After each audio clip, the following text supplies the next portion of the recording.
Cool.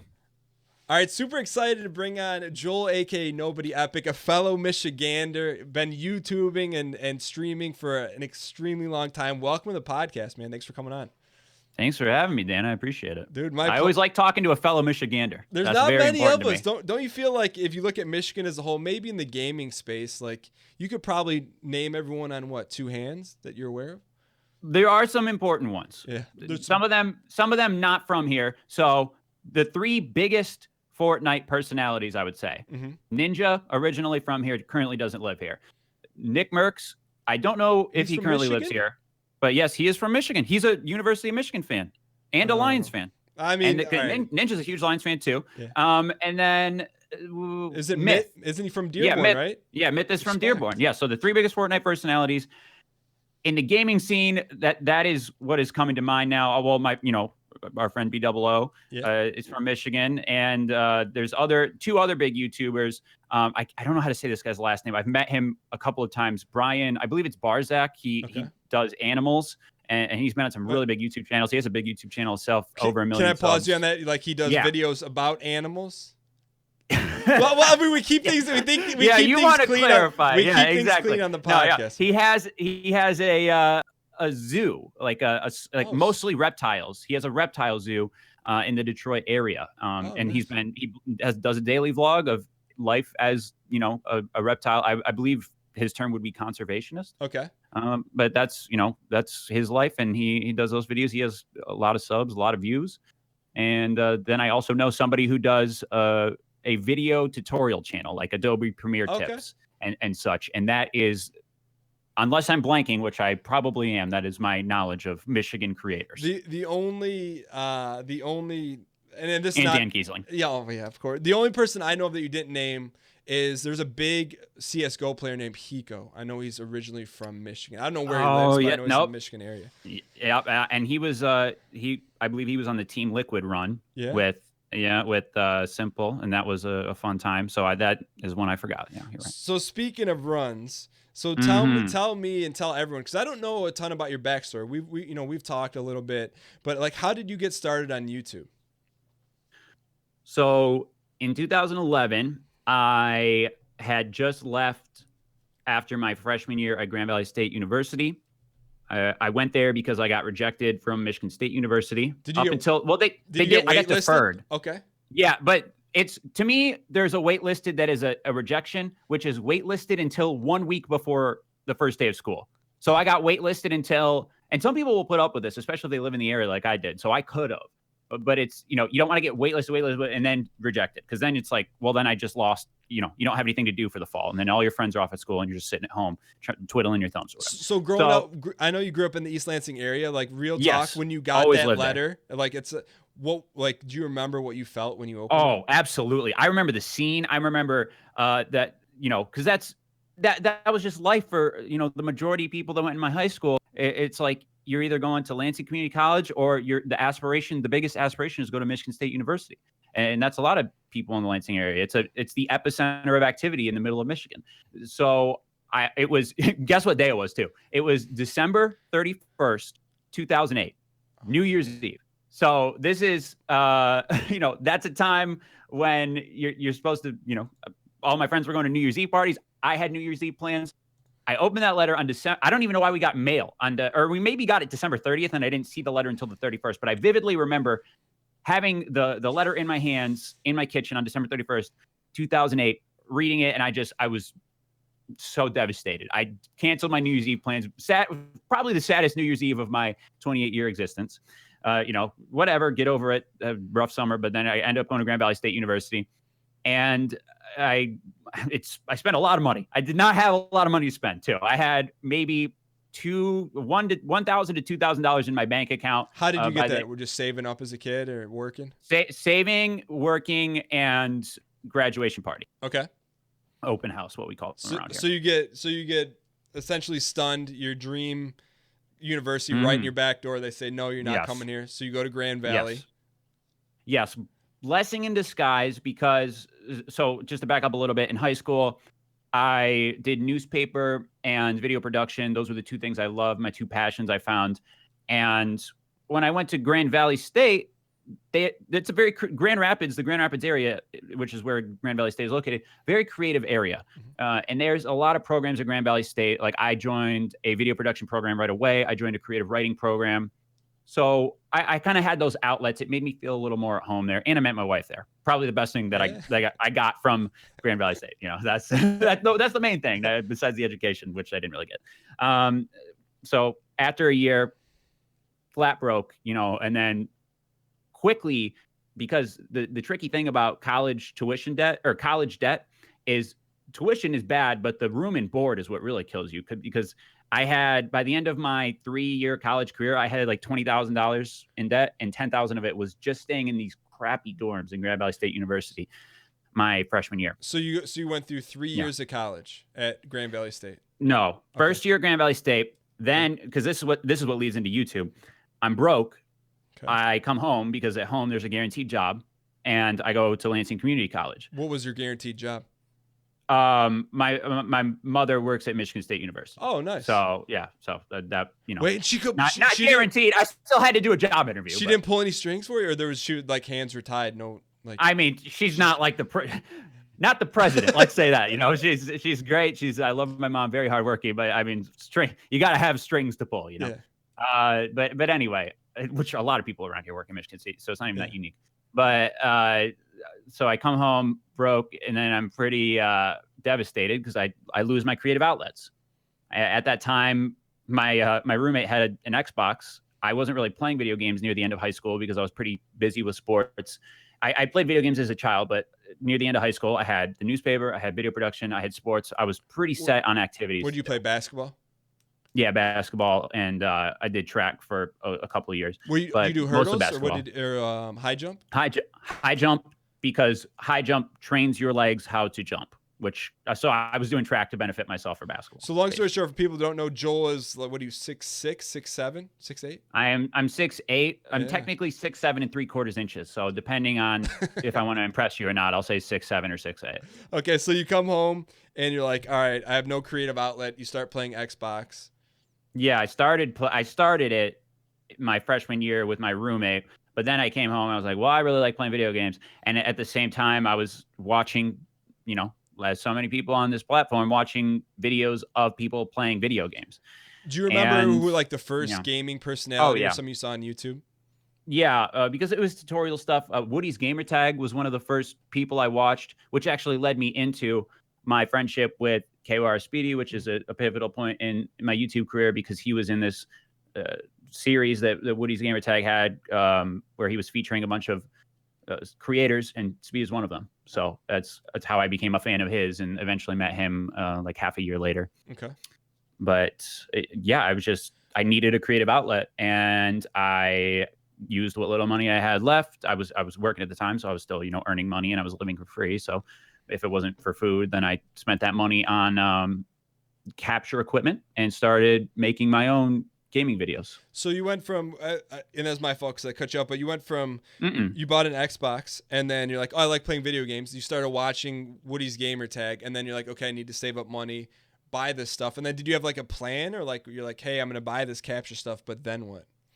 In retrospect, especially when you say it like that, it makes it sound like, well, you know, step 1, step 2, step 3, but it was a natural progression. I knew inherently that I've always needed a creative outlet in my life, because that's the type of person I am. I'm a writing and English guy. I'm not a math science guy. So that was a void in my life when I came back to Lansing, because it's not as creative as Grand Rapids. You know, I'll say this, just for what I was looking for at the time. I maybe I didn't know where to find it here. Maybe I didn't look hard enough, but I knew that I didn't have the easiest access to a creative outlet here. So I started doing it by myself in my bedroom. Okay. That was the gaming thing. And it was fun. It was something I knew I didn't want to make videos. I wasn't inspired to make videos because at the time, the popular videos on YouTube for gaming were tutorial type videos. Okay. There was a couple of creators doing funny stuff, but it wasn't a large portion of the gaming scene. The majority was the tutorial stuff. So I made like kind of the goofier stuff. So do you remember like some of the first videos? Like, did you literally just set it up, hit record, and be like, go? Or did you have, being creative, did you have some sort of outline that you wanted to follow? Well, the first video to me is always the hardest because inherently it's going to be bad, but you want it to be the best version of bad, but you just got to, get through it. Here I am, but I'm 1,000 videos later too. I don't know how many, probably easily over 1,000, but I spent a while trying to make that first video, maybe a week or two, and uploaded it. Didn't get any subscribers for the first month. Felt that because I think I uploaded it and then I waited like 3 weeks to upload my next one because it's like, well, that's that was my baby. I spent so long on that. Were there any views on it? I had like maybe 10, maybe 9 views. Okay. At So a some point. people found it. Someone found it. Yeah, I just didn't want to sub. Yeah. But yeah, well, maybe I refreshed the page like 4 times because you could do that. But yeah, it wasn't well known. And then eventually I uploaded some more videos. Actually, kind of funny side story. I remember my first subscriber too, and he is currently a successful person in the gaming scene. He had a channel called That Kid Kuda. I don't know what it's called now. I know his Twitter is I'm Adam the First. He's a professional NBA 2K player for the New York Knicks organization. Wow. He was in a Black Ops lobby talking about his YouTube channel, and I was like, hey, you want to? If I have a YouTube channel too with 0 subscribers, you want to? I didn't say that, but you want to subscribe to me? I'll subscribe to you. And he's like, yeah, sure. What's your channel? And then he became my first subscriber, and I was his. I think he had over 100 at the time, so I was like his 102nd or something. And it's funny that he became successful too. Do you still keep in touch with him, or like did you guys like tweet back? I've talked to him. I talked to him over the years. We follow each other on Twitter. So that's cool. So you get these videos out, and then like, is there like a point in time when you're like, you hit a little bit of traction? You're like, oh, this is cool. It's actually like going from a creative outlet to like, oh, someone's watching this. Yeah, the first time I hit my 3rd video ever, I sent in a message to my 2 favorite YouTubers at the time, one of whom was Speedy, and he sent me a message back saying he really liked the video, and he actually literally liked the video, which the algorithm has changed multiple times over the year, but at that time, the algorithm heavily weighted people liking no, it wasn't even the algorithm. There was something that would show up on users' feeds when someone else would like your video. Okay. There's so many of these manipulation tactics that go back through the years. It's like opening up a dusty filing cabinet. But so Speedy clicked the like button on my video, and since he was a very large YouTuber at the time, it jumped my views up. I don't remember how many views I got from him liking it, but I remember I got 40 subscribers overnight. And when you're at, I think at the time I was maybe at 3. When you're at 3 and you go to 40, I mean that's like going from a puddle to a waterfall. Yeah. Is what it feels like. I mean that I remember that feeling more vividly than hitting the number 1 million because the inevitability of it. What was the video of that you had sent to Speedy, or you? It was called. I can't remember. Like Inside the Mind of a Noob or something, or like. So I played some Black Ops games, and I picked the worst person in the lobby, like someone who went 0-17. Like when you just look at a scoreboard and you're like, how bad do you have to be to get that score? And so I went to you could go to the theater in Black Ops 1 and view the perspective of everyone in the game you played. So I went to that person's perspective and I narrated over what I thought what was going through their mind as they were going and whatever they went, or like 1-23, because they got like 1 lucky kill. And so I sent that to him and he thought that was funny. I said, why don't you come play GTA 4 with my friends and I one night? And that was really cool. So like, all right, so he likes it and you said, all right, so there's your bump. Your bump to 40 subscribers. Then did that at the time where you did you get jacked up and you're like, oh yeah, like I'm going to continue to do this, or like what happened from there? Well, and then at the time, it's so far back. It's funny because in 2011, that was really still the time you needed an in. I maybe had connected with them a few months after people could start monetizing their own videos. Like that was when you had to be a part of a sub network to monetize your own videos, because at first it was only YouTube's monetizing their videos, and then it was a very, very, very select group of people that are monetizing their own videos within a sub network, and then it's you can, if you get an in at the sub network. So I had met them maybe a few months after they had started making any money. And Speedy was doing the most because he had the most views, but it wasn't like he had around 20,000 subscribers at the time. Okay. So it wasn't, enough to quit your job, nearly. So that was my initial thought was like, these people all do what I like. Like these are like people that I can vibe with and can click with. It wasn't. I guess it sounds romantic to say, but my thought wasn't like, you know, cha-ching, cha-ching. It wasn't like dollar signs. Certainly that sub number really stuck out to me that, you know, you like my video, my subs went up and my views. But that it was like, I met people. This is what I'm trying to do. These are the people who are doing the thing on YouTube that I want to do that not the majority of people are doing. So that was a real, like, I don't know. That was probably the most pivotal point in the history of my channel. So you're around other people that are doing stuff that you liked and that you also had a desire to do. So that was and that they believed in. Yeah, they believed in what we were doing, and that was the key, and that was the key through all of the growth periods. Is like, you know, this is something we all like to do. We all believe in. We all believe other people will like this too. When you say believe in, what do you mean by that? Well, just because it was so, people grow on YouTube traditionally by hitting trends. That's one of the fastest ways to grow on YouTube. And the trend we rode in on was the funny moments trend, the doing goofy stuff in video games, using the video game as not you know, making tutorial videos, but the video game is like where me and my friends are hanging out, and here's the goofy stuff we're doing in the video game. And that's the biggest person. I remember watching Jericho's videos back in the day, and he had close to 100,000 subscribers, and at the time that might as well have been 1 billion, because Speedy had 20,000. The other person I sent the video to, someone I was a fan of, was his channel was Guard Rabbit, and I don't remember how many he had. I don't think it was 10,000. Like that, you know, these were not 100,000. Might as well have been 5 million back in the day. So not a lot of creators were doing this type of stuff in the gaming scene. Got it. So you send that to Speedy, and then you guys kind of connect. And then when was the next like watershed kind of moment from there? Like you guys started, he invited you to do Grand Theft Auto stuff with you? Yeah, we played GTA 4. I played with him and his group of friends, which is pretty close to the same group of friends that we share today. You know, people come and go over the years. But played with them and just, you know, started playing with them routinely and making videos. I don't know if there was another pivotal point.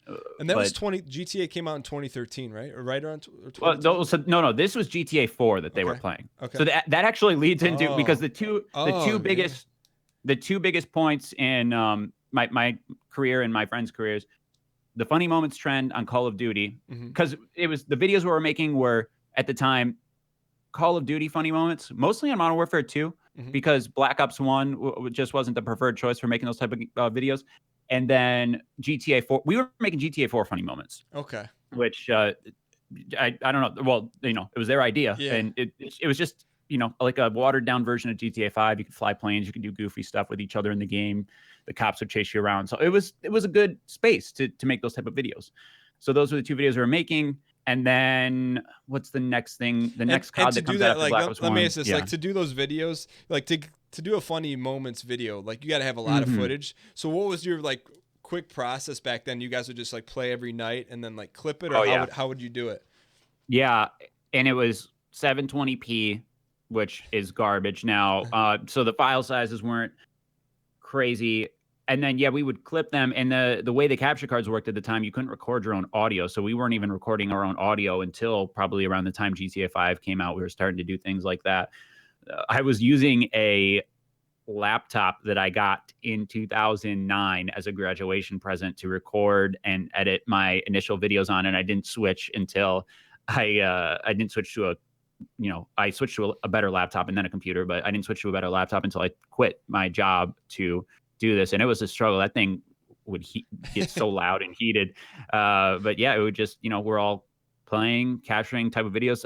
Sometimes we have certain things we would want to capture. Sometimes it would be all group stuff. So thinking back to that time, was it like every night you guys were playing? Like how did you guys on the back end, like thinking back to like those days when you guys played together, like how did it, what do you guys, every night? Hey, at same place, same time? Every night. Yeah. Around the same time, up very late, especially because once we started taking off and once you start seeing the money come in and the initial round of subs coming in, especially 1 year later, or maybe not even the year later, maybe it was around a month, it was a couple months later that Modern Warfare 3 came out in 2011, or maybe it was a year later, but I think it was a month later.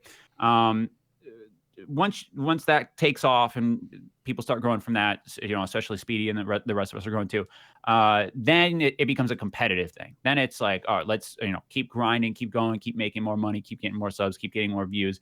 And that's when the real sleepless nights in the grind really takes over, and just, becoming obsessed with it almost. What do you mean, like sleepless nights? Like tell me what was happening. It was in your really schedule?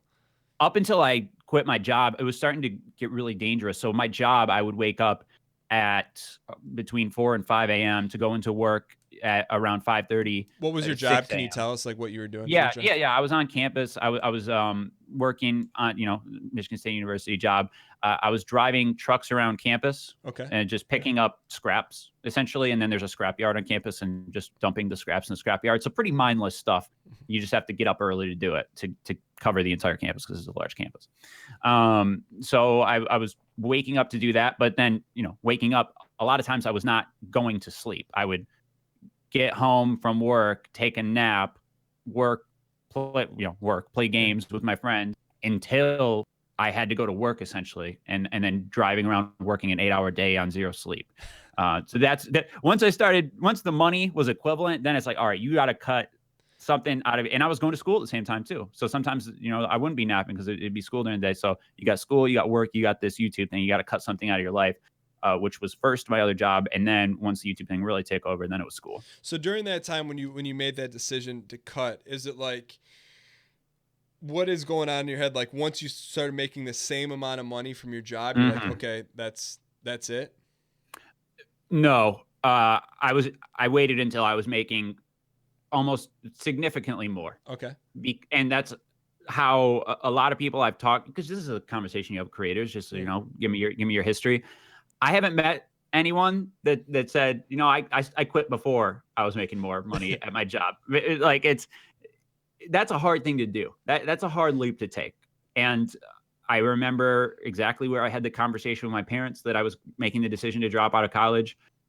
Also a very hard decision to make. So what was that like when you're doing this, when you're staying up, you're staying at home, your parents here, you're not sleeping, you're working, you're doing did they get it? Did you have to explain it to them? Did they not ask? Like, what was their take on everything going on? Because this is before YouTube was like, now kids, start YouTube channels all the time. Yeah, I think it would be hard to get it. I can't speak to if they understood or not. I have really supportive parents who have always been supportive of what I do. So they were supportive, definitely didn't understand it, maybe still don't fully understand it to this day here 7 years later, but they were supportive. My mom especially was concerned about how I looked at work and driving a vehicle around, being very tired, clearly, and just zombified essentially. But other than that, not getting it, they were supportive, but and concerned. But so they were always like, yeah, cool, do your thing. Were they like, hey, you have to go to school, hey, you have to still do your job, or like, hey, we trust you to make those decisions as a 20-year-old? I think if I asked their opinion, they didn't often, it wasn't like, hey, good to see you home, by the way, stay in school. I don't remember specifically asking them their opinion. If I asked their opinion, I'm sure it would have meant stay in school, stay in your job, until, it becomes a numbers game with the job. It's like, hey, mom, dad, I'm making more doing this. And if this is just a part-time job on campus. So quitting this is one thing. Quitting school is a bigger thing, especially with the money I had already invested into going to school. So when you had to make that decision, like, what led you to make that decision? Because you said you had been through 3 years of school. So let's just assume roughly a year away from finishing your program, maybe a little bit longer. Whatever. Yeah, it would have been about 1.5 years if I really killed it. The thing that led me to the decision, I had bounced around from degree to degree, not really knowing what I wanted to do. There's this tear in your life. I am a creative person. I like doing creative things. A lot of creative degrees, if not applied correctly, are large wastes of money, especially at a major university. Accounting degrees, very specific. Engineering degree, very specific. You're going to come out of college and make a lot of money. So I don't want to trash specific degrees. I was going for a communications degree because I, kind of bounced around, like advertising, marketing. This is my wheelhouse. I don't really, I just was bouncing around from thing to thing. You just knew you weren't accounting and you weren't engineering. So you're like, I know what I'm not better than I know what I am. And I think that's true for a lot of people. But because you don't want to, you don't want to accept that. Like I want I'm paying a lot of money to go here. I want the degree that's going to make me the most money. And it's not a one-to-one thing, but I couldn't get an engineering degree. So I just from knowing my skill sets. So I was going to class for this communications degree, and the real thing that broke in my mind was we were in this, I don't know, it was an advertising class, intro to advertising something. And we were talking about concepts I was doing at home. Promoting yourself, talking to I was at this time starting to talk to sponsors. I was talking to sponsors in my email, just concepts of marketing that I was inherently doing on YouTube. And it was a real break for me. I'm paying money to learn this here. I'm getting paid to do it at home. So you're actually doing it in your real life, and you're learning about doing it in school, and you're paying for it. But you're at home making money to actually do it, and you're at school paying money to not losing do money. It. Okay. Losing money, literally paying to do it, and losing money because I could be at home doing it. Did you ever talk in your classes like, "Hey, I'm doing this," or you just kind of did your own thing? Dude, how arrogant would you be as a student if you're like, listen, guys, I do all this at home. Like I would never, I just didn't talk a lot because I couldn't imagine just sitting in class and hearing, guy over in second row here being like, I do this stuff all the time at home. You amateurs do not understand what I know. Well, I mean, did that run through your head? So like, if you're sitting here thinking like reading about sponsorship. Of course yeah. Okay. Yeah. That's the break. It's like, that's a lot of the problem with my problem with school in general. You just got it. Like, I wish it was, you're paying so much money to be there, so life altering amounts of money. And then I'm just reading the basics of like, oh my God, I really do this stuff at home. And anyone else, not saying that the other people in the class couldn't do it at home if they found the same outlet that I did. I just was lucky enough to find the outlet. I wasn't some genius. I just got very lucky. And the other people in the class, if they had a passion for it, probably could too. It's just, I was already past that section. I probably should have started in advertising too. So you're getting ground down to school, learning about sponsorships. Real quick, do you remember like what one of your first like major sponsorships was, and like did you handle that whole negotiation yourself?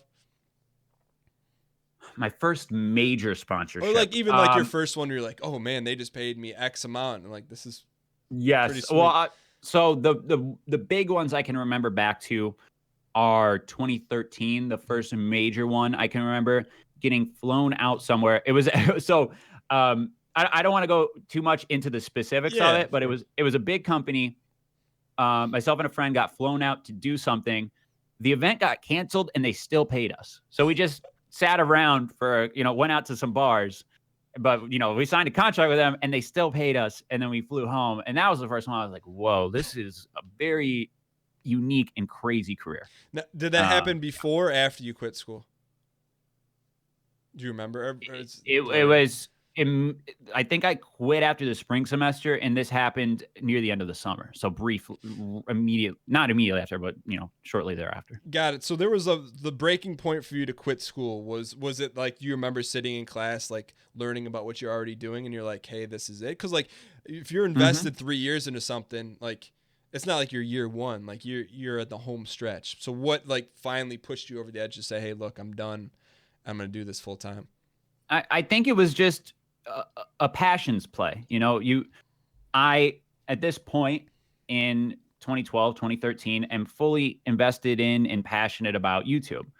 And I am in college pursuing a communications degree. For those of you who don't know what a communications degree is, it's one of the most general, broad, wide-ranging degrees you could get from college. It's a couple of, and again, I don't want to trash degrees. People work hard. People with degrees and make more money than I do with these certain degrees and are very intelligent. But I'm speaking from my own perspective. The only perspective I can speak from. It wasn't right for you. Yeah. It felt a couple steps removed from getting the I graduated from college letter. Like that, I didn't know what communications was, what I was going for. I fully knew what I was going for at home. Okay. And I had total control of it. I think it's just that when you see something, sometimes it's right to follow it. And I saw something with the YouTube thing. I didn't know what I was doing with college. And I feel like it's one of the biggest insecurities I have now that I didn't graduate from college. But at the time, I made the passion play. What do you mean by that insecurity? Because what do you mean by Mm-hmm.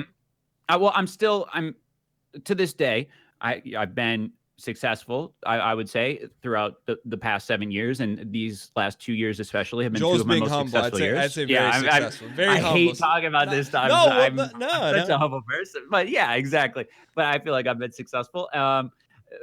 But at the same time, I worry about the future. I don't know how sustainable stuff is. It's funny. I do this X graph. My sponsorship and streaming revenue has gone up over the years, and my YouTube revenue has gone down. Mm-hmm. So, which is, it's tough because the YouTube one is the one I control. I have to chase sponsorships, and the streaming I control. Obviously, it's kind of, that's an in between because you have to get, subscribers and stuff like that. But the YouTube one is the one you control. You upload videos, ads play against them, you make money. So that's a negative indicator, and especially going forward, you wonder how long your internet career can be. I still have that self-conscious mentality. It's gotten better over the years, but I have that self-conscious mentality of I'm going to be broke next month.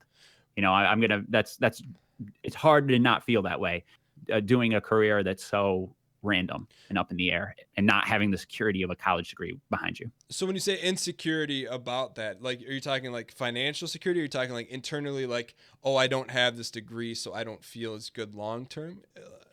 Well, I'm secure in myself. Yeah.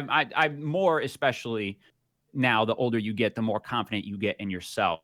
The insecurity is it's a financial insecurity more than anything. Is if YouTube ended tomorrow, what would I do? Mm-hmm. And there's nothing, especially without a degree, nothing comparable in terms of income. So then it's all these financial things of like, you pay to go back to school. You're making less at a job that you like less, probably. So knowing that in your head, and I feel like a lot of people I talk to, like, that's always a factor. Like, hey, this could end tomorrow. Whether that could actually happen. On that assumption, what are you doing now? So like, fast forward to now, like, what are you doing now to, like, are you doing anything now to hedge against that, or bring us to modern day in terms of like 2018. what you're doing now content wise on YouTube? Because I want to ask you too, but let's put this in the back. You went from Twitch to Facebook, but like, tell everyone what you're doing now, the content you're creating on both YouTube and streaming. Yeah, so streaming, about like between 40 and 60 hours a month, and still creating on YouTube, still creating content, trying different things, experimenting as much as I can.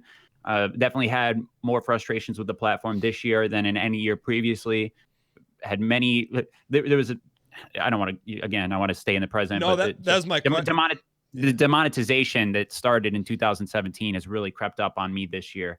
It didn't really hit me so much last year, and it's been a thing this year. What do you mean by that? Like, you weren't affected when it first happened, but there were some people. I know some people randomly, and not even the ones you would think. Not like, there was creators that right when that hit, April 2017, all that stuff happened that led to YouTube's new demonetization policies. Some people's channels were affected immediately and seemingly permanently. I was kind of a tweener. I took a financial hit, as most did, but I didn't have a lot of videos demonetized. And then this year, I've really struggled with. I've gotten a lot of videos demonetized, or what I would call shadow demonetized, where you see the green dollar symbol, but you're making, cents, literally, less than $1 CPM in a situation where that you've never seen something that low since you started doing YouTube. So that's been the struggle, and then just figuring out what I want to do content wise, because I started YouTube when I was 20. I'm 28 now. There's a big, maybe not for some people, but definitely for me, big maturity and I guess just personality difference between 20-year-old Joel and 28-year-old Joel. So to make the content I was making, it would be like Eminem raps now about, his life and his family a lot, and then sometimes will diss other rappers. But if Eminem was still rapping about the things he rapped about when he was a lot younger, that would be extremely weird. I don't want him to rap about that stuff anymore. That's how I feel about content. So as a creator now, specifically on YouTube, you said you try a bunch of different things. Like, how do you, like, what are some things you've tried that have worked well, and some things you've tried that are like, oh man, that bombed, or it didn't work well? I think real life stuff worked well. And this is something I'm speaking from where I'm trying to find an answer. I Yeah. don't feel confident in my answer to you. But I think a lot of gaming stuff on YouTube has gone to streaming. If you're going to watch me as I'm sitting in front of my YouTube screen uploading a playthrough, but if you're going to watch me play through a game, you're probably going to watch me stream it. And people enjoy that communal experience. On YouTube, I think a lot of the real life stuff I've done this year and in the past 2 years has been the most successful. So like what real life done? Because I'm all about like stuff you've done, like not hypothesizing, but like stuff you've done and like, Dan, here's the real life stuff I did, and like it did better than I thought, or it did well. Yeah, well, I did like a diss track on my friends last year during that diss track trend. That's my most viewed video in a while. I think it was over 500,000 views before it got demonetized. And I don't know, just scrolling back through stuff. I did a playthrough of Detroit Become Human, which didn't get the most views, but a game I really liked. And when people stick around and watch a playthrough for a long time, that actually really affects the back end for a YouTuber. So just trying to follow what I'm interested in and not think too hard about it. But I have a problem with thinking too hard about things. So I'm literally, as I'm scrolling through here, I'm looking back at like, whoa, what was the thing that really hit? Was there like, is there any bombs that in the past year or so that you're like, you put a lot of time into it and it like completely flopped, and like something you took from that? Yeah, I made a rap about Fortnite and people really didn't like that. And it was only 2 minutes long. So shorter videos don't make a lot of money to start with. And then it didn't get as many views as I hoped for. And then a lot of people were like wrapping up Fortnite sellout, which I was like, but it's only 2 minutes long. If I was a sellout, I'd make a 2-minute rap and then put an 8-minute black screen to make more revenue. So it was just a thing I was trying because I have I feel like that's a thing I'm slightly talented at. I can make raps. I need the help of people, but I can write rhymes, or I can write words that rhyme and put that together. So that's something I've done in the past. It's been successful. Try that again, and that kind of bombs. But videos like that I've tried and haven't done so well, and just certain playthroughs don't do super well. So thinking back to your audience, so you built your audience, 7 years ago. How much feedback do you listen to every feedback? How do you synthesize the feedback you get specifically on YouTube? And does it affect what you create, or you just kind of take the good with the good, and then something like the bomb on the Fortnite rap? You clearly didn't do a second Fortnite rap. Yeah, this is the toughest thing I feel like for creators, is balancing what your audience wants versus what you want. It's the eternal struggle of YouTube. And I think you have to lean towards what you want, but there is a price to pay. If I did what I get the most common feedback of what my audience wants, those are a lot of the videos that are going to get demonetized, or it's not my personality anymore. I don't want to get on a console and berate someone or antagonize them in hopes of having a comical reaction.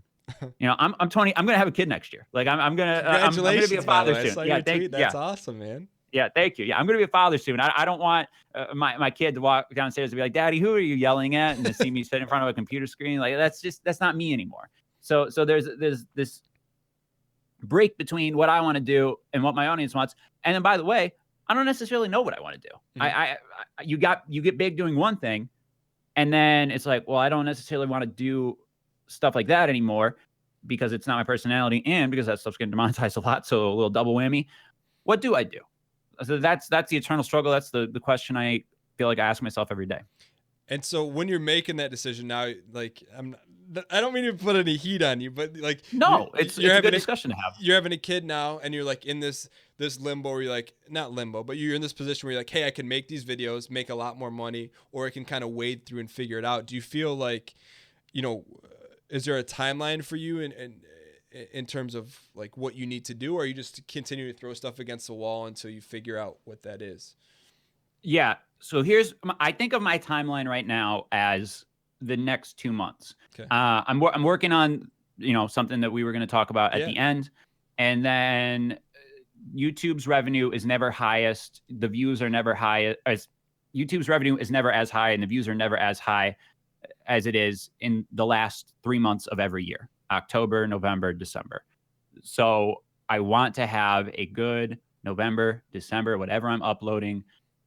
I'm going to get eyeballs on it. So I want to try to make it good. I'm playing through Red Dead Redemption right now because that was my favorite game of all time. The original Red Dead Redemption, Red Dead Redemption 2 I'm playing through. And the multiplayer is going to come out for that. Hopefully I can get some content from that. Hopefully I can try some real life stuff.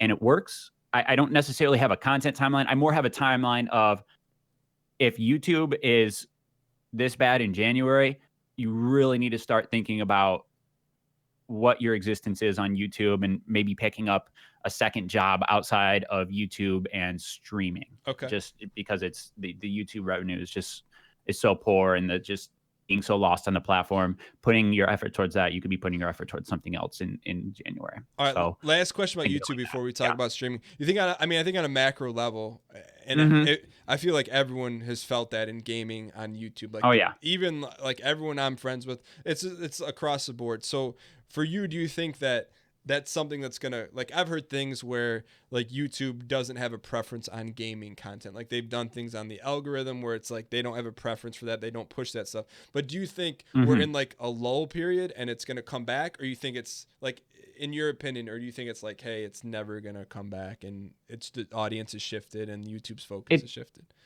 It's difficult to say because your opinion is influenced by what is happening to your channel personally. It's hard to speak for the platform as a whole, but a lot of people I've spoken to, some around the same level as me, some currently way more successful than me, have reiterated their issues with the platform and where it's at, and advertising and demonetization. I think it could be better. But as far as rough periods go, as a creator on the platform, it has been a prolonged bad time, because that's what, advertising and YouTube and all these related careers, it's up and down. It's a roller coaster. You're riding the roller coaster, and we have been on the down this is a long drop. Speaking, obviously, opinion from me and then other people that I've talked to. And actually the YouTube CEO, she recently said, she admitted in an interview, they're doing a lot of kind of damage control type interviews lately. She said, this has been a rough patch for YouTube. This has been a rough year. And, if you want to go back, it's been a year and a half, basically. And she has admitted as such. So you have from top down people saying this. So I'm not a super negative person. I think it can get better. Yeah. But it's been so long. It's a long, rough period. So as a result, I know you used to stream on Twitch, and then you made a decision. I saw one day, like, you're like, hey, I'm moving to Facebook. Can you talk about as much as you can about why you made that decision, what happened, and then how it's been for you on Facebook?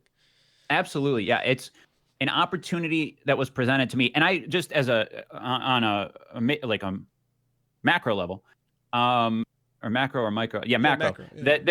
So YouTube has no competition, right? It's just YouTube. There's not really a website that does what YouTube does in terms of what creators do. Streaming has competition.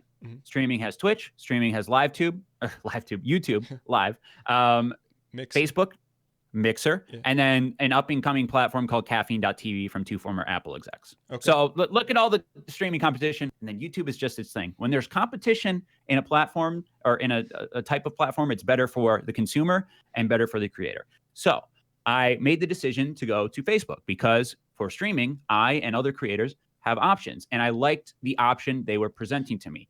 I got to work directly with Rockstar on a sponsored stream and got contacts there. That was one of the best, my favorite experiences I've ever had, getting to work directly with a company. And I've gotten to work directly with Activision. Some contacts I've had, but have gotten really promoted through the Facebook platform, opportunities I would not get on Twitch because I was not on the website early. Oh, by the way, if I'm on Facebook early, then I get to have input on the development of the platform.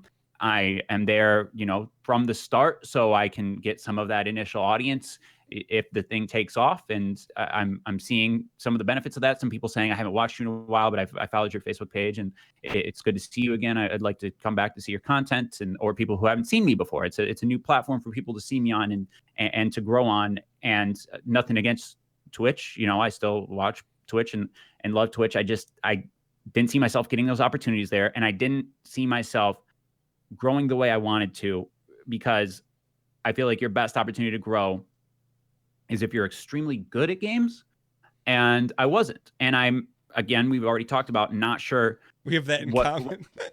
Yeah, exactly. And I'm not, and I feel like you have a confidence in what you're doing, and you have a schedule, and you have this and that, and I don't share that same confidence at this time. But so I feel like Facebook is a good platform for a casual creator, and a lot of platforms are, but this one specifically. So is it the thing where like, hey, you get an email from Facebook says, hey Joel, here's what we're offering you, or like, hey, or was it, did you explore it was, so it started in E3 2017. I saw three live, it was a live streaming panel. You go see panels at E3, and it was Facebook presenting, YouTube presenting, and Twitch presenting. And at the time, the Facebook program was in its infancy. A creator I know, Stone Mountain, was the biggest creator on the platform and one of the only streamers on the Facebook platform at that time. I talked to him about it, like what he had to say, circled back to E3. Well, no, we didn't. Maybe it was, I'm getting, no, well, circled back to some other time I was in Los Angeles later in the year. And I talked to someone about it, talked to some Facebook people about it. So it was not an email thing. It was just continuous conversations at events. Like, would you maybe be interested in this? We might have an opportunity for you. So yeah. And then back and forth through the emails. And this not in a disparaging way, or like anything you say is not disparaging, but like, what have you noticed as a benefit? I know you mentioned like some direct deals with Rockstar and Activision, but from like a community standpoint or a growth standpoint, have you seen some things different than you didn't see on Twitch? Or what do you like better about the Facebook experience than, not better than, but what do you like about Facebook? Different. Yeah. It's a platform that I am on, and that not, some of my friends, all of my friends are on Twitch. A lot of people are on either Twitch or YouTube. So it's a platform where people are seeing me where they maybe necessarily haven't seen me before. So I like, or they haven't seen me in a while. I get that too. I haven't watched your stuff in a while. It's been nice to catch up with you, because we forget, as people who are so just insulated in the gaming world, there's a lot of people that play video games that don't necessarily watch Twitch and YouTube. Yeah. And a lot of them are on Facebook. Facebook is still the largest social media platform in the world. So you'll get people that'll come and just be like, what do you live streaming a game? This is interesting. And so I think of it as like an exposure to an audience that maybe hasn't seen me before. And then there's some features I like. They're continually updating, where I'm in a chat group with like the other streamers, and the developers are speaking with us directly, showing us the things that they're updating. They're just cool new, like the Facebook dashboard. It is really amazing to me, and the types of things you can do from the dashboard. I can't imagine the analytics. It's a draggable. Yeah, the analytics, and it's a draggable dashboard, and you can create these. You can make your schedule, and it's just right in the dashboard. So there's some of that built-in stuff, and then some things that are coming down the pipeline that we've mentioned that they're still behind on. They're still in a program in its infancy, and there's like you can't. I don't know. I don't think you can watch right now if you don't have a Facebook account, which you should be able to watch. If you don't, like, maybe you won't be able to chat, but you should be able to watch. That makes sense, because it would expose more people to the platform, expose more people to you. So that definitely hurts the view numbers. And just integration with Streamlabs is a thing that needs to happen. That's cool. And I know they're working on it. So are you generally happy with that decision? Like, were you like, you look back at that decision and you're like, that was the 100% right move for me? Or yes, it's rare. Sometimes you just take a path, right? It's not right or wrong. It's just, this is where I'm going. Mm-hmm. I firmly believe in this moment, when I exist, things subject to change, I made 100% the right decision. And even if it ended tomorrow, even if Facebook was like, I don't know why they would do this, but they're like, we're kicking you off the platform, or just they, I don't think they have plans to do this, but just if Facebook didn't want to have streaming anymore, if YouTube didn't want to have videos anymore, just like, again, these are super kind of nonsensical hypotheticals, but it was the right decision at the time, and it was the right decision looking back. Yeah. Even as I currently exist, I don't know that I've made a better decision, honestly. You think of the losses a lot more than you think of the wins, but I think this was the best decision I could make at the time, and one of the better decisions I've ever made on the internet as a person. I'm so fascinated with the Facebook streaming because I just know them as a juggernaut. Like a lot of, Facebook's up and down, but I just think 10, 20 years from now, you're going to have Facebook around and you're going to have Amazon around, Well, you know what you're going to, like, Facebook owns Instagram. Facebook's not going Instagram anywhere. is the number one. Yeah, that was one of the most savvy tech purchases of the last however many years, because you'll hear a lot of people say, I'm not on this, I'm not on that, but I'm on Instagram. It's like, well, who owns Instagram? Well, that's what I mean with like Zuckerberg's not going anywhere. Like, I just feel like, they're going to do something, I mean, they're not going anywhere. I just find it fascinating on the back end of what's going to happen with Facebook, because it's, and this is nothing derogatory against any other platform. I really enjoy Twitch, but I look at Mixer, I'm like, okay, what would they offer different? Look at Facebook and you're like, you don't know what they have underneath the cover. Who knows? But they got something. And this is, as a creator and as a fan, this is endlessly fascinating to me too. The horse race of it all. Like hey, look over there. What's Twitch doing? What's YouTube doing? What's Facebook doing? What are these platforms doing? And this is the type of horse race I wish I had with YouTube.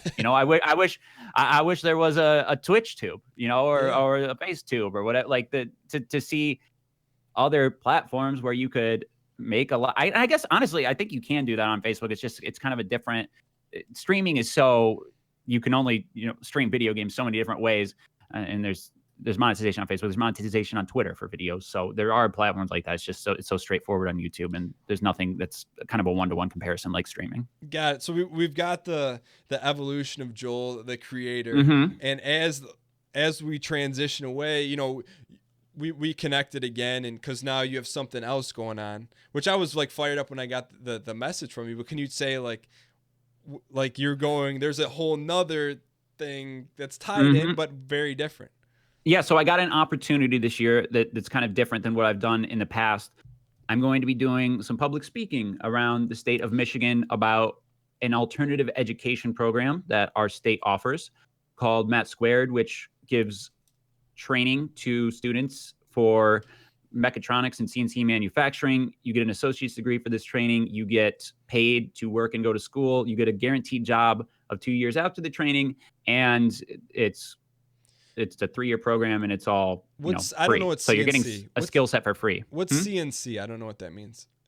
I will be honest with you. I do not know what CNC is. Okay. It's I have the pictures of the slides. If someone asks me, I better know because the presentation is a little over a week away. So I got to know what CNC stands for at that time. I know more mechatronics is like robotics manufacturing and the so it's like a blue collar, like mixed with like some tech training. Yeah, mixed with tech training. Yeah, because it's like a tech focused blue collar type thing. Those type of jobs that are people who are building cars that drive themselves, things like that. So they reached out to you and they said, hey, we want you to come speak about what did they, what was the initial pitch, or what did they want you to do? We know you live in Michigan. We know you have an interest in gaming and technology. And then they maybe didn't know that I had an interest in, I like talking about career opportunities and thinking about my own career and how unprepared I was and how unprepared we all can be. I would say most people come out of high school unprepared for what the real world is like, but especially now things move so fast.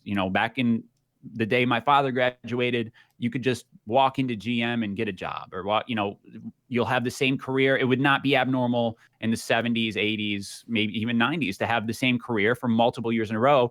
And the statistics keep rising for people switching careers now more than ever. So just talking to students about trying to have a versatility and refining your skill set over a period of years. And I thought this was a really interesting and timely opportunity for me to talk about an opportunity for people to gain a skill set for free. Yeah. So how are you feeling about, so you're used to talking to the camera, talking to your friends, like in this environment, do you have any experience with public speaking, or what's your range of what you've done? Limited experience with public speaking. And this is why I reached out to you, because you have public speaking experience. The last time I publicly spoke was 10 years ago at my high school in front of a high school audience. And I had a piece of paper to read off of. I don't know if I read my speech that I wrote out or whatever. Limited experience with it. It's not a great fear of mine. My father does public speaking in his career. And it's not, you know, how you'll have, like, I don't like needles. Like, I don't like getting my blood drawn. That's a fear. But like public speaking is not a fear. I definitely have a fear of forgetting what I'm going to say. That's my biggest issue with the speech that I've been practicing. But it's something I feel like could be in my wheelhouse. You know, if I'm not a science and tech person, if I'm an English person, hey, maybe writing speeches and public speaking, that's something that could be in my wheelhouse. So I view it as like an opportunity with all the other stuff I said, an opportunity to see what other skills I have within myself. Because again, I don't know what the future is on YouTube, but I need to know what other skills I have outside of YouTube. So I kind of view that as what this year is, trying to figure out, is YouTube going to be a thing or should I try other things too? So heading into this, like, what's your preparation? Kind of where are you at? Do you have any like questions about like, or anything you're concerned about navigating these speeches you have coming up? So where I'm at, the speech is done. The PowerPoint is done. Got the final PowerPoint today. I literally, up until right when you sent me a Discord message 5 minutes before we started this call, was writing out on a whiteboard. I've read online that it's important to view the speech visually because humans have the best memorization of visual things. So I broke it up into sections. I associated each section with like, one's called Insight, and there's a light bulb next to it. One's called My Past. There's a book next to it, like I don't know, like a yearbook or something. And I wrote it on a whiteboard. I have whiteboards I have an office in the office I'm in right now, and then there's a loft upstairs, which also has a desk. So I was working upstairs, and I just wrote all of that down on a whiteboard in sections. And I've been trying to do like it's going to be an 8-minute speech. Okay. If you held a gun to my head, I could probably do the first minute. So when you say like, what was your directive? Like, what did they say? Hey, Joel, we would like for you to do this. Like, share your story. There were certainly some talking points, and it was pretty open ended. Besides, you know, there's some talking points to hit as there are with many things like this, but it was they just said write a speech, and that part's not difficult for me. It's a muscle I haven't exercised in a while, but I don't write as much as I probably should because, you know, in the YouTube and stream, there's only so many hours in the day. YouTube videos take a while to make. Streaming is a very active and engaged activity that takes a while. And you also have a wife and you also want to eat food. So I don't write, I don't write or read as much as I should or did when I was younger. But I was able to bust out a speech fairly quickly within, I wrote about 2,000 words in like 2 hours, maybe an hour and a half, because it's about me and it's something I'm passionate about. So the first part of the speech is about me. Then we kind of address the audience and identifying your skill sets and why that's important in the job market. And then talking about the program, talking about myself again. It's kind of like a past, then present, then looking towards the future type deal. That's awesome, man. Yeah. And it was just, I know you have to I know that you have to make it kind of linear, to be able to memorize something. Cause I said, I'm not getting a prompter. You can you can bring a note card to the podium up with you if you like, if you want like a lifeline. I think they kind of, but they inferred like, by the way, memorize this. So they want you to memorize it? Yeah. Really? So like, do you control the PowerPoint when you're up there? Yeah, I control the PowerPoint. Yeah. Can you edit the PowerPoint, or is it like, here's our PowerPoint? Like you control the PowerPoint. I had input in editing it. Okay. And I guess I could edit it further, or I could have it edited further because I don't have PowerPoint on my computer. I could be like, hey, can you delete this slide or something? Yeah. Because I had input on that. Yeah. Got it. All right. Well, I'm fired up for you, man. So where can people see like your I know you have one in Dearborn, my hometown. Henry Ford College is in Dearborn, right? Yeah. You know that? Yeah. Okay. Yeah, because it's listed as Detroit on the event, but I was like, it's Dearborn. So Henry Ford College on November 8th in the evening for free. All these are for free, by the way. Henry Ford College, November 8th.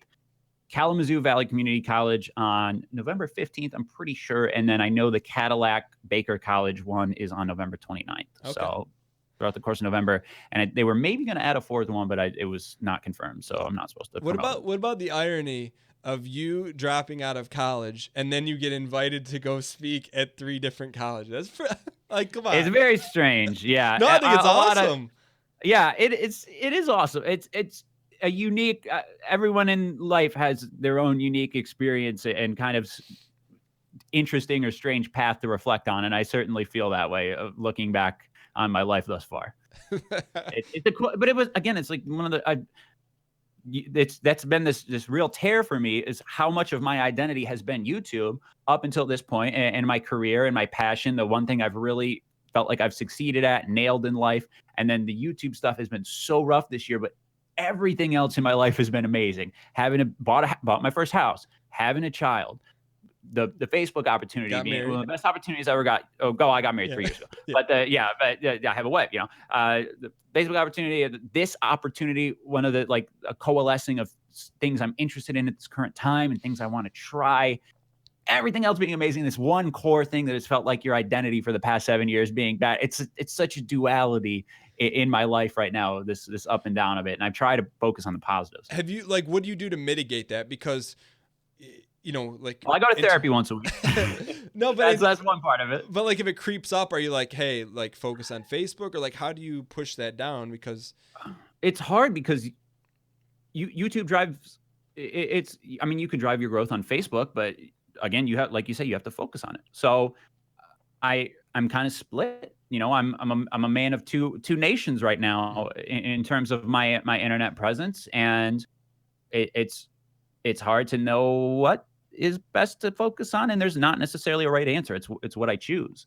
But I know I like the Facebook platform right now. There's frustrations with it. Same type of, I had frustrations streaming on Twitch, and any frustrations you have, anything. And then there's things I like about YouTube, things that frustrate me. So that's tough. That's the biggest part. Again, mostly I just try to focus on the positive things, because the YouTube thing is certainly frustrating and confusing. So from here on out, like, where can people find you? Like, do you have like a loose schedule? Do you have like a loose when new videos come out? Where can everyone find all your stuff at? NobodyEpic, NobodyEpic. Wait, I think I misspelled that. Hold on. I did drop out. Did I spell it right? NobodyEpic. Yeah. Real quick, YouTube. What's the story behind that? I couldn't think of a YouTube name. I wanted it to be something that when people read it, they're like, oh, I kind of get it. So it's like, I'm nobody's. So it was going to be something like Nobody Special, because I'm not. Again, as we said, I'm not great at video games. I love playing video games. I love them. I think they're so interactive, and I love the story behind them. They can move you like other forms of media can't move you. But I'm not great at video games. So I kind of wanted, hey, if you're coming to my channel to watch games, just know I'm not great. I wanted it to be in the, when you see Las Vegas, when you're driving into the Strip, you see the sign, it's all lit up. You know what that's going to be like. I wanted it to be the sign that lets you know what this channel is going to be about. So it's Nobody Epic. I was trying to insinuate that with the name. Okay. So Nobody Epic on YouTube, Nobody Epic on Facebook, streaming in the evenings. I also upload videos in the evenings. I live in Michigan, so Eastern time zone, around 5-6 p.m. And on Twitter at NobodyEpic too. How do you get? Is it facebook.gg/NobodyEpic, or is it fb.gg/NobodyEpic? Cool. Awesome, man, dude. Thank you so much for coming on, and it was awesome catching up with you. I always love, like, everyone has such a different story, but just to get stuff out there and just talk about it, man. It's awesome. It was great, dude. I've noticed this whole time talking to you, I've had you on my left monitor. I probably should have put you on my front monitor so you could be in front of me. I feel like I've awkwardly been looking over to my left, and then my camera's right here. But it's been great talking to you. You're like one of my most useful and helpful friends in Michigan for this creator stuff. Well, no, because there's like, again, the amazing reptile YouTuber, but I can't ask him about the gaming stuff. No, well, thanks so much for coming on. There'll be a link to all Joel's stuff in the description and in the description of the audio podcast. Joel, thanks so much for coming on, and can't wait to hear how all your public speaking goes. Thank you, Dan. Thank you so much. All right, later.